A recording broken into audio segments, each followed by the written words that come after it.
dans ce chapitre, nous allons considérer Israël comme type de l'épouse du Christ. Type signifie une image. Donc, dans l'Ancien Testament, nous avons les différentes illustrations, types, images concernant Christ et concernant son Église et Israël est de ce type-là. Donc ici, dans Ésaïe chapitre 54, du verset 1 au verset 3, nous lisons « Réjouis-toi stérile, toi qui n'enfantes plus. Fais éclater ton allégresse et ta joie, toi qui n'as plus de douleur, car les fils de la délaissée seront plus nombreux que les fils de celle qui est mariée, dit l'Éternel. Élargis l'espace de ta tente, qu'on déploie les couvertures de ta demeure, ne retiens pas, allonge tes cordages et affermis tes pieux, car tu te reprendras à droite et à gauche, ta postérité envahira des nations et peuplera des villes désertes. Rappelons-nous que Ésaïe a prophétisé la désolation de Jérusalem et du temple, et cela pour un certain temps, pendant que Israël était en captivité en Babylone. Mais ici, nous voyons des passages prophétiques où Dieu avait promis faire revenir le peuple d'Israël encore dans son pays, rétablir le peuple dans son pays, et avec cause. Ce n'est pas parce qu'Israël méritait être rétabli encore comme une nation, mais Dieu avait déjà promis à Abraham de susciter une postérité de lui, et cette postérité était le Seigneur Jésus-Christ qui devait venir. Au moment où Ésaïe prophétisait ceci, il y avait encore 500 ans qui attendaient sa venue. Néanmoins, c'est pourquoi Dieu ne voulait pas ou ne pouvait pas laisser les enfants d'Israël en captivité pour toujours.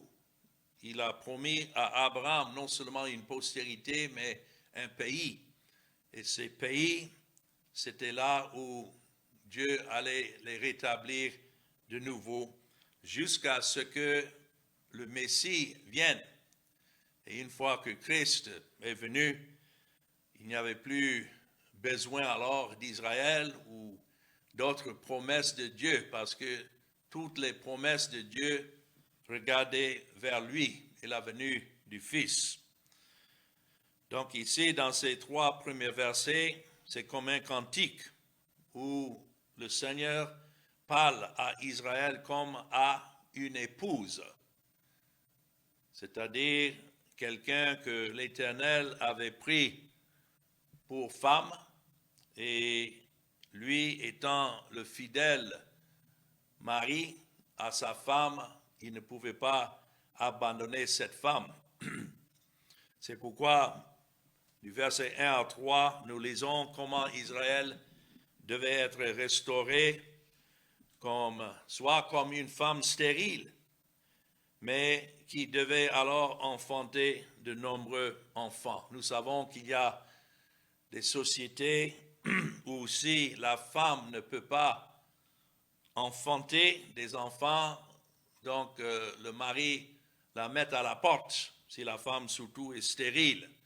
Ça cause des problèmes, mais pas avec le Seigneur. Oui, pendant un certain temps, Israël était comme une femme stérile, parce que Israël était en captivité. Dieu les avait enlevés du pays et emmenés en captivité en Babylone. Mais maintenant, ça recommence avec « Réjouis-toi stérile ». vous qui n'avez pas enfanté. Dans l'ancien Israël, la femme stérile portait un énorme fardeau de honte et de malédiction. Donc on peut comprendre dans quel sens l'Éternel maintenant appelle son Israël comme une femme rejetée. Et il compare Israël captif dans sa captivité à une femme stérile, mais qui sait maintenant chanter. On peut imaginer l'émotion d'une femme ayant éprouvé des années de stérilité, maintenant qui enfante. Et c'est pourquoi il dit, il y aura désormais plus d'enfants de la désolation que d'enfants de la femme mariée. C'est-à-dire, il allait bénir ce retour d'Israël dans le pays plus que ce qu'Israël était avant même d'aller en captivité, à multiplier sa postérité. L'exil et la captivité babylonienne signifiaient plus que l'oppression pour Israël. Cela signifiait la honte. Voilà ce qui est exprimé ici. Et une honte et une humiliation. Mais Dieu promet une libération glorieuse. Ce qui est intéressant, c'est que au moment où Isaïe prophétise ces paroles, Babylone n'était même pas une puissance mondiale encore. C'était les Assyriens qui sont venus prendre les 10 tribus du Nord en captivité. Ils ont enlevé du pays. Mais ces paroles sont adressées surtout à Juda et le pays du Sud où se trouvait Jérusalem et le Temple. Et déjà, il annonce avant le fait, ce qui non seulement devait être à travers la captivité, mais la suite, parce que Dieu sait la fin depuis le début, parce que c'est lui qui ordonne toutes choses. Alors, il promet une libération glorieuse, non seulement de l'exil et de la captivité, mais aussi de la honte et de l'humiliation que Israël devait traverser. Nous pouvons nous identifier avec cela, nous qui sommes aujourd'hui des enfants de Dieu, parce que laissés à nous-mêmes, on n'était pas mieux qu'une femme stérile.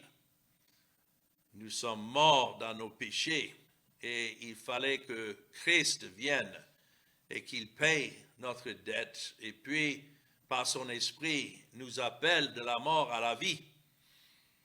Et ainsi, nous pouvons nous réjouir de ne plus être stériles, c'est-à-dire morts dans nos péchés, mais nous jouissons de l'œuvre de Christ. Ce passage que je viens de lire dans Ésaïe 54 est cité par l'apôtre Paul dans Galates chapitre 4 et le verset 27. Si vous voulez regarder là avec moi, Galates chapitre 4 et le verset 27. C'est pourquoi je disais comme titre, Israël comme type de l'épouse du Christ. Ici, dans Galates 4 et le verset 27, où Paul avait déjà dit ces choses dans le verset 24 sont allégoriques. C'est sûr que la Bible est une Bible d'histoire, mais c'est en même temps une Bible de sens spirituel surtout. Donc ici, dans le verset 26, il avait déjà décrit la Jérusalem d'en haut qui est libre, c'est notre mère. Donc tout ce que Jérusalem, l'ancienne Jérusalem représentait dans l'histoire d'Israël maintenant est transféré à une Jérusalem d'en haut, c'est-à-dire le peuple de Christ qu'il est venu racheter, que le Père lui avait donné.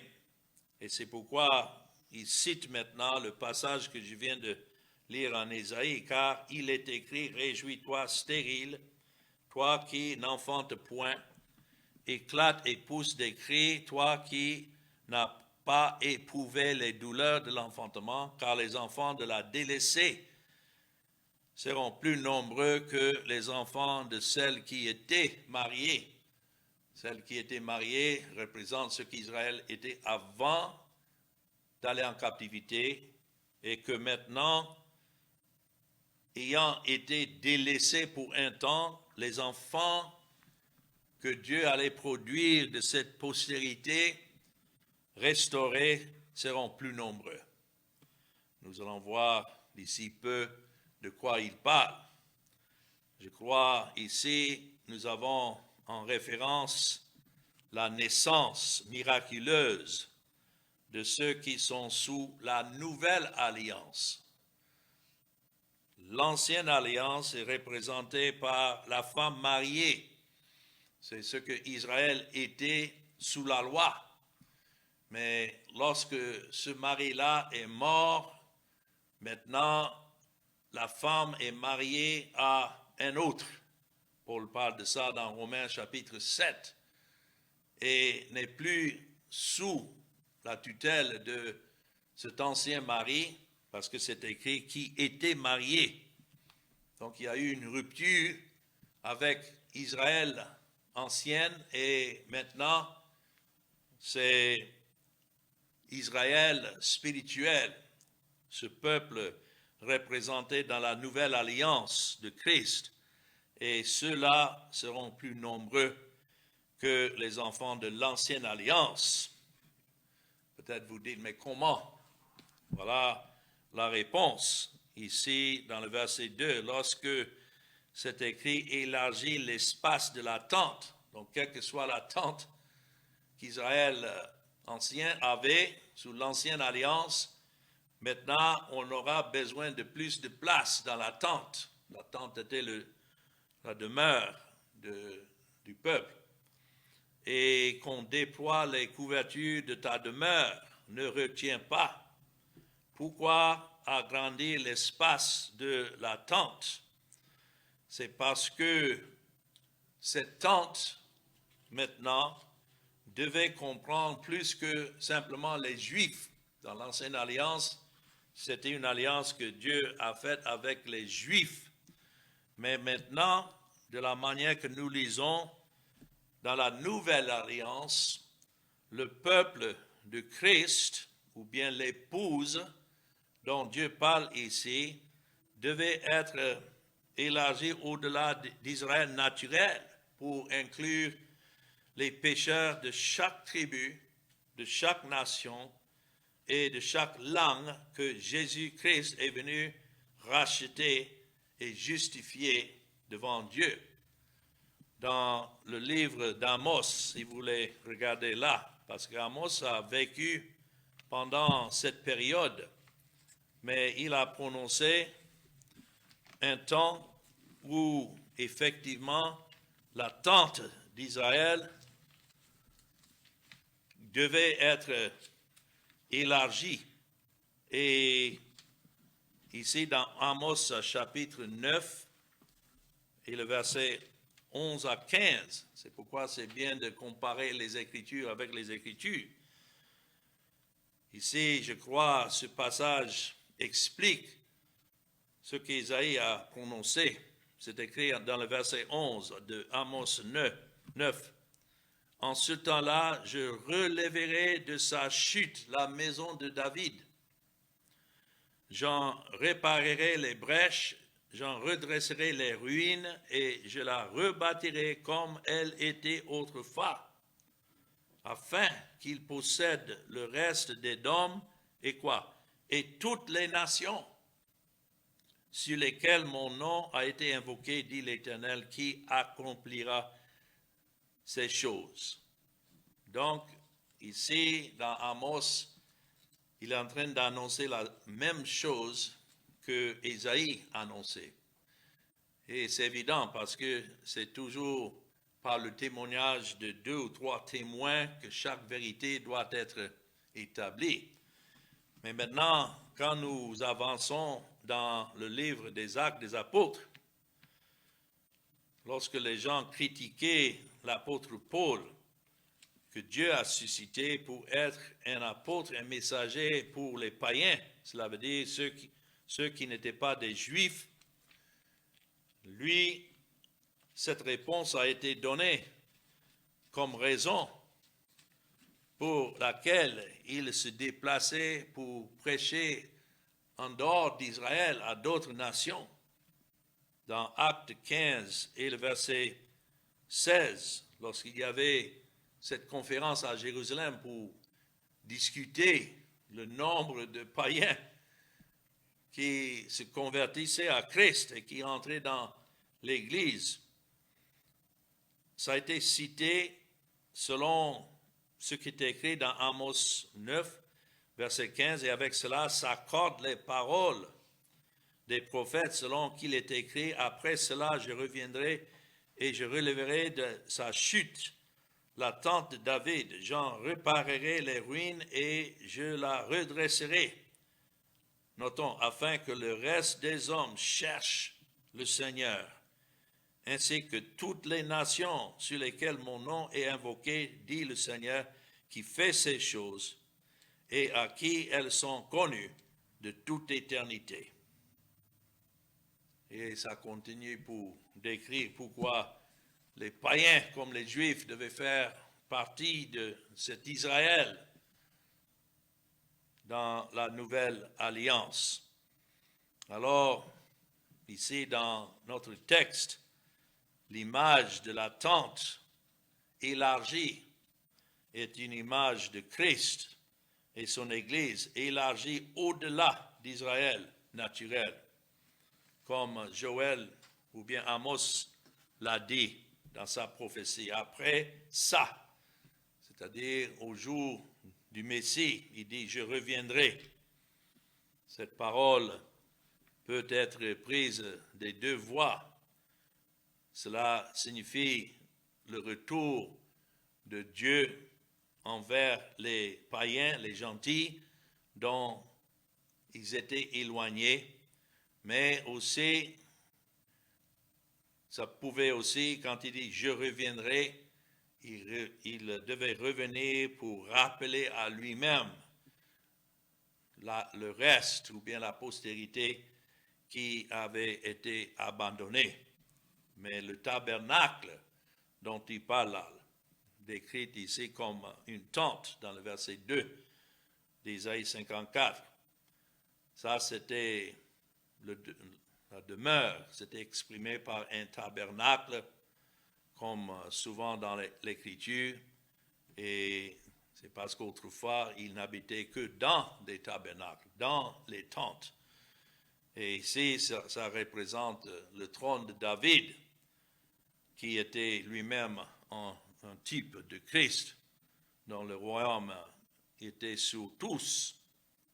Et Dieu promet qu'il devait accomplir ce qu'il avait promis à David, et cela à travers son Fils, le Seigneur Jésus-Christ, que lorsque Christ est venu, il a donné sa vie, le fondement a été posé, et maintenant cette tente élargie pour représenter un peuple de toute nation, de toute langue, et une gloire bien plus grande que le royaume dans son premier état. Donc revenons dans Ésaïe 54 et voyons deuxièmement ici dans les versets 4 à 6 comment cette prophétie continue. Il dit « Ne crains pas, car tu ne seras point confondu. Ne rugis pas, car tu ne seras pas déshonoré. Mais tu oublieras la honte de ta jeunesse, et tu ne te souviendras plus de l'opprobre de ton veuvage, car ton Créateur est ton époux. L'Éternel des armées est son nom, et ton Rédempteur est le Saint d'Israël, et il se nomme Dieu de toute la terre, car l'Éternel te rappelle comme une femme délaissée et au cœur attristé, comme une épouse de la jeunesse qui a été répudiée, dit ton Dieu. Ici, nous voyons alors Israël devait être restauré comme une veuve délivrée de son opprobre. La première image, c'était d'une femme stérile, et ici, comme une veuve délivrée de son opprobre, et qu'elle ne devait plus se souvenir de l'opprobre de son veuvage. Telle est l'œuvre de la grâce de Dieu, que lorsqu'il rappelle à lui-même ses élus et les sauve en Jésus-Christ, bien sûr, nous sommes des pécheurs, mais étant maintenant mariés à Christ, autrement, on était comme une veuve délaissée, mais maintenant mariés à Christ, c'est ainsi que la honte et la stérilité, ou bien comparé à l'humiliation ou l'opprobre du veuvage, tout cela ne devait plus exister. Quelle que soit la honte de ce que nous étions avant de connaître Christ, maintenant étant attirés à lui, oh quelle joie maintenant de trouver en Christ un sauveur, un rédempteur, notre créateur et plus que cela, notre mari. C'est pourquoi l'Église est appelée l'épouse de Christ, bien qu'Israël ait pu être considéré comme abandonné, comme veuve pendant ces années, et d'autres, ne sachant pas ce que Dieu avait promis concernant cette nation-là, d'autres disaient cela, ah, regardez, cette nation qui était auparavant comme une belle femme maintenant est comme une veuve. Mais Dieu avait promis de se tenir toujours à la place comme son mari et était fidèle envers lui. Au fil des siècles, de nombreuses femmes blessées ont pris cette promesse pour elles, surtout dans leur vie personnelle, abandonnées par leur mari ou bien abandonnées par qui que ce soit. Elles ont trouvé un beau réconfort dans cette promesse que Dieu serait pour elles un mari, alors que tous les autres les avaient abandonnées. Et quoi que ce principe est vrai, Dieu n'abandonnera jamais ceux qui lui appartiennent. Néanmoins, ici, dans le sens historique, il s'agissait d'Israël, qui était, bien sûr, pour un temps, sous le jugement de Dieu, comme une femme abandonnée, mais la réalité est qu'il n'avait jamais abandonné ce qu'il avait ordonné. Et c'est écrit là, l'Éternel des armées, verset 5, est son nom, pour ne pas que cette gloire soit donnée à un autre Dieu. Donc, pour réconforter et fortifier son peuple, Dieu lui rappelle à quel point il est glorieux en tant que sauveur. C'est ça qui nous réconforte. Quels que soient nos moments d'affliction ou bien où peut-être nous nous sentons abandonnés et délaissés, on peut dire jamais. Parce que si Dieu nous a donné à son Fils comme des élus et que Christ est venu payer notre dette comme notre Rédempteur, donc il n'y a plus de condamnation. Et c'est Dieu qui est notre Créateur, donc c'est lui qui nous soutient, mais il est aussi l'Éternel des armées. Et en tant que l'Éternel des armées, qui pourra être contre nous si Dieu est pour nous? Mais il est aussi notre Rédempteur. Il est le Saint d'Israël et il est appelé le Dieu de quoi? Toute la terre. Il règne sur toute la terre parce qu'il a ses élus partout sur la terre, mais aussi les autres nations, même si les hommes ne le connaissent pas, c'est Dieu qui règne et dirige les vies de chacun. Et non seulement Dieu est pour nous un mari, mais aussi un grand mari lui-même. Donc la promesse ici que le Seigneur répondra à nos besoins lorsque les autres nous abandonnent ne nous laisse pas dans une position de penser que nous ne sommes plus à lui. Alors, nous avons avec lui un mari qui surpasse tout autre soutien de cette terre. Maintenant, dans les versets 7 à 8, Dieu explique sa restauration d'Israël. Dans le verset 7, il dit, « Quelques instants, je t'avais abandonné, mais avec une grande affection, je t'accueillerai.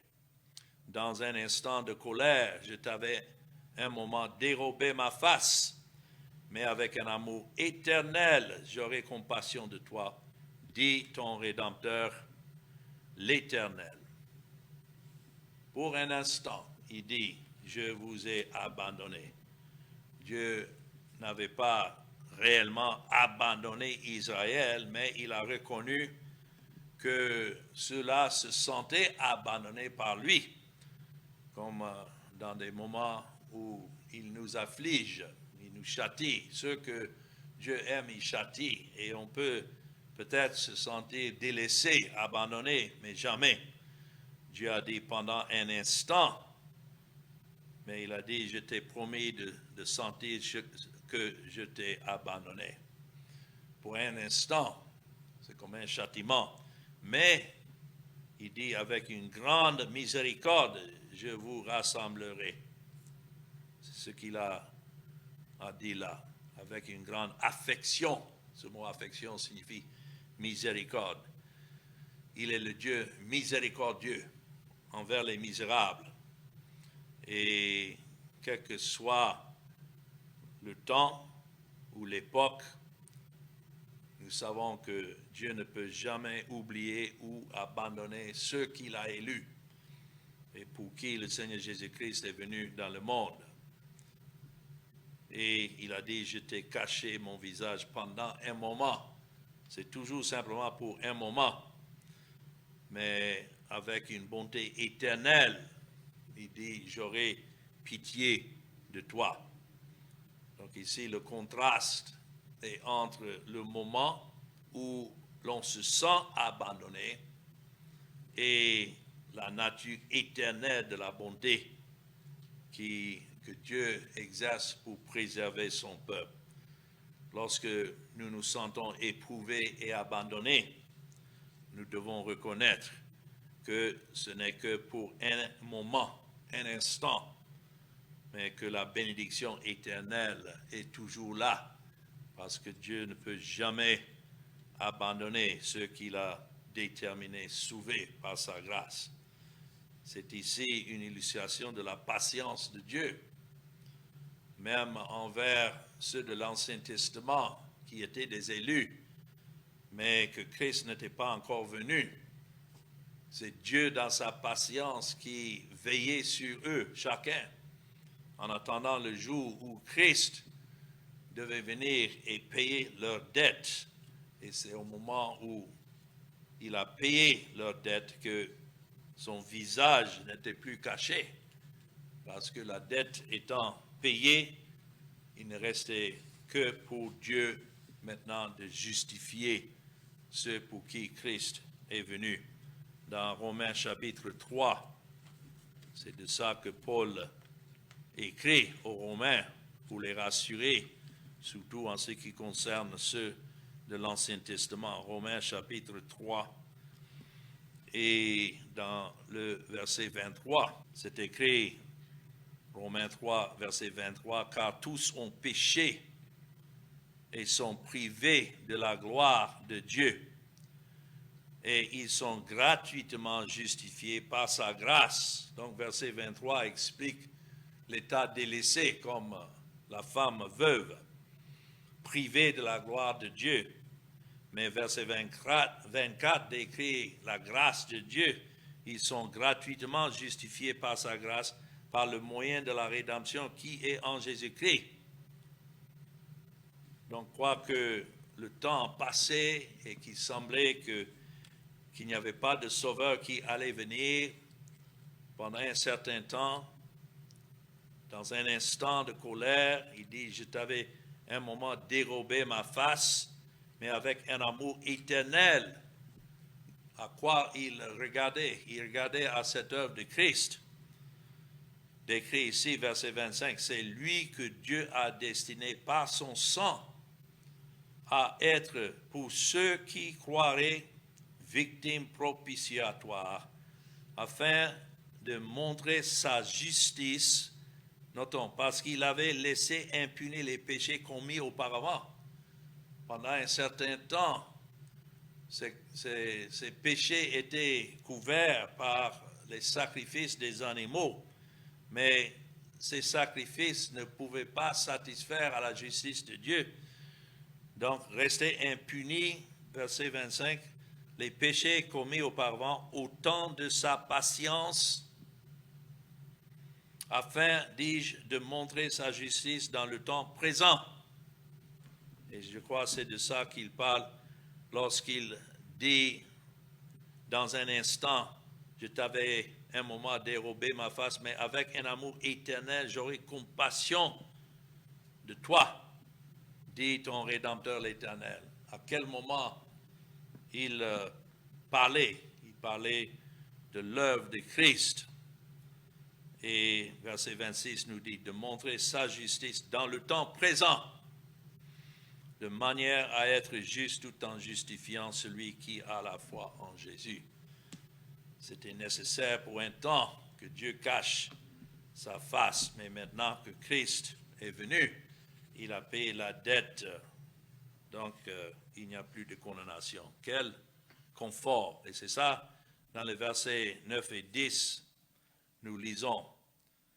Ici, ça parle du confort et assurance de ce que Dieu restaure. C'est écrit, verset 9, « Il en sera pour moi comme des eaux de Noé. J'avais juré que les eaux de Noé ne se répandraient plus sur la terre. Je jure de même de ne plus m'irriter contre toi et de ne plus te menacer. Quand les montagnes s'éloigneraient, quand les collines chancelleraient, mon amour ne s'éloignera point de toi, et mon alliance de paix ne chancellera point, dit l'Éternel qui a compassion de toi. » Voilà comment des pécheurs que Dieu a ordonnés au salut sont sauvés. Ici, nous avons une promesse que Dieu ne pouvait jamais abandonner son véritable Israël. Rappelons-nous encore qu'Israël naturel représentait l'Israël spirituel de Dieu, l'épouse de Christ. Et il dit, car ceci est pour moi comme les eaux de Noé, tout comme Dieu a promis que les eaux du déluge du temps de Noé ne couvriraient plus la terre comme auparavant. Et il a retiré sa colère une fois qu'il a manifesté cette colère. C'est ainsi aussi envers son véritable peuple d'Israël, qui méritait la colère de Dieu, mais cette colère ne pouvait pas résider à jamais sur eux. Mais puisque Christ est venu et donné sa vie, il a payé la dette, c'est ainsi que la colère était enlevée. Ce n'est pas enlevé au moment où nous croyons, mais ça a été enlevé au moment qu'il est mort. Et maintenant, à travers la prédication de l'Évangile, tous ceux pour qui Christ est mort, l'Esprit ouvre leur cœur pour qu'ils voient que Dieu n'est pas contre eux, mais il est au contraire pour eux. Et Christ a déjà payé la dette. Il dit, les montagnes s'éloigneront, mais ma bonté ne s'éloignera pas de vous. Les eaux de crue recule et les montagnes ne reculent pas. Mais même si les montagnes disparaissaient, c'est ce qu'il est en train de dire, même si les collines disparaissaient, la bonté de l'Éternel envers son peuple ne cessera jamais. Voilà notre assurance d'un salut éternel. La bonté de l'Éternel est plus certaine que même les montagnes et les collines. Et son alliance de paix en Christ est beaucoup plus sûre. Telles sont les promesses qu'il nous donne. Donc, pour terminer, dans les versets 11 à 17, nous avons ces promesses de prospérité, de paix, de protection. C'est écrit « malheureuse, battue de la tempête, et que nul ne console. Voici, je garnis tes pierres d'antimoine, et je te donnerai des fondements de saphir. Je ferai tes créneaux de rubis, tes portes d'escarboucle, et toute ton enceinte de pierres précieuses. Tous tes fils seront disciples de l'Éternel, et grande sera la postérité de tes fils. Tu seras affermi par la justice, banni l'inquiétude, car tu n'as rien à craindre, et la frayeur, car elle n'approchera pas de toi. Voilà les promesses de Dieu envers son peuple en Christ, par sa grâce. Si l'on forme des complots, cela ne viendra pas de moi. Quiconque se liguera contre toi tombera sous ton pouvoir. Voici, j'ai créé l'ouvrier qui souffle le charbon au feu et qui fabrique une arme par son travail, mais j'ai créé aussi le destructeur pour la briser. Donc, quels que soient les desseins des hommes et leur habilité de former des armes contre le peuple de Dieu, c'est Dieu qui détient le pouvoir. Toute armée forgée contre toi sera sans effet, et toute langue qui se lèvera en justice contre toi, tu la condamneras. Tel est l'héritage des serviteurs de l'Éternel, tel est le salut qui leur viendra de moi, dit l'Éternel. Oh, quelle façon, bonne façon d'achever ce chapitre. C'est adressé à son peuple qui est affligé, secoué par la tempête et non consolé. Vous voyez ça dans le verset 11.